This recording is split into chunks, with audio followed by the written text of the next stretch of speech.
Hey everybody, Mark Rober here. Welcome to another exciting episode where we dive into the wonders of science. Today we're talking about earthquakes, those ground-shaking events that can cause some serious damage. They can turn a peaceful day into a chaotic scene in just a few seconds. But why do earthquakes happen in the first place? Picture this.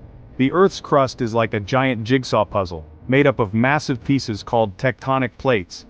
These plates fit together, but they are not static. These plates are constantly on the move, bumping and grinding against each other. They move at a slow pace, but the forces involved are immense. Sometimes the pressure builds up over time and BAM!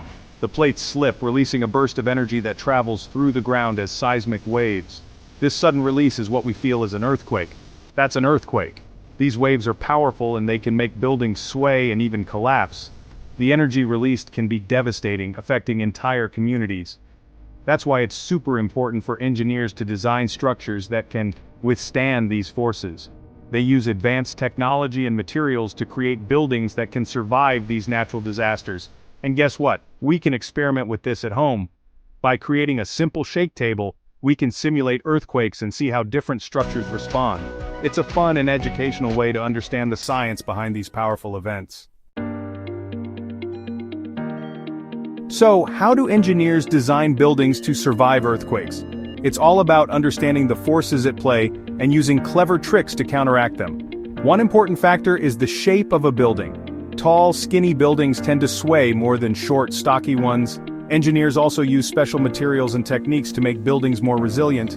They might use flexible materials that can bend and sway with the earthquake's motion without breaking. Another trick is to add dampers, which are like shock absorbers for buildings, to help absorb the energy of the earthquake. Ready for some hands-on science? Today we're diving into the fascinating world of earthquakes and engineering. Let's build our own earthquake simulator, a shake table. This project is not only fun but also educational. Here's what you'll need: a sturdy wooden board, 4 tennis balls, duct tape, and a few other common items. A heavy object, like a brick or a stack of books, will be essential for simulating the weight and force. And don't forget your building materials: toothpicks, marshmallows, clay, or anything else you can use to construct small structures. First, tape the tennis balls to the underside of the wooden board. These will act as our shock absorbers, mimicking the ground's movement. Next, place the heavy object on top of the board. This will provide the necessary weight to simulate the force of an earthquake. This weight is crucial as it helps to create the shaking effect that mimics an actual earthquake. Now, for the fun part. It's time to get creative and start building. Use your building materials to construct a miniature structure on top of the heavy object. This is where your imagination can run wild. Get creative. You can build towers, bridges, or any other structures you can think of. The possibilities are endless. This project not only teaches you about earthquakes, but also lets you explore engineering concepts in a fun and interactive way. With your shake table ready, it's time to put your structure to the test. This is where the fun really begins. You get to see how well your design holds up under the simulated earthquake conditions. Gently shake the board back and forth, simulating the ground motion of an earthquake. Try different speeds and intensities to see how your structure reacts to various types of shaking. Observe how your structure behaves. Does it sway? Does it collapse? Take note of the weak points and think about how you can reinforce them. The goal is not necessarily to build a structure that stands perfectly still. Instead, focus on creating a design that can absorb and dissipate the energy from the shaking. Remember, even earthquake-resistant buildings are designed to move a little.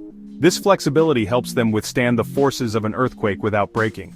The key is to learn from any failures and improve your design. Each test gives you valuable information on how to make your structure stronger. Try building different structures using different materials and techniques. Experiment with various shapes and supports to see what works best. See if you can figure out which designs are the most stable and why. Discuss your findings with your friends or classmates to gain new insights. This is how real engineers learn and improve through trial and error. They test, analyze, and refine their designs to ensure safety and stability. So there you have it, your very own earthquake simulator. Use it to test your ideas and see how they hold up. Have fun experimenting, and remember, sometimes the best way to learn is to shake things up a bit. Enjoy the process and keep innovating.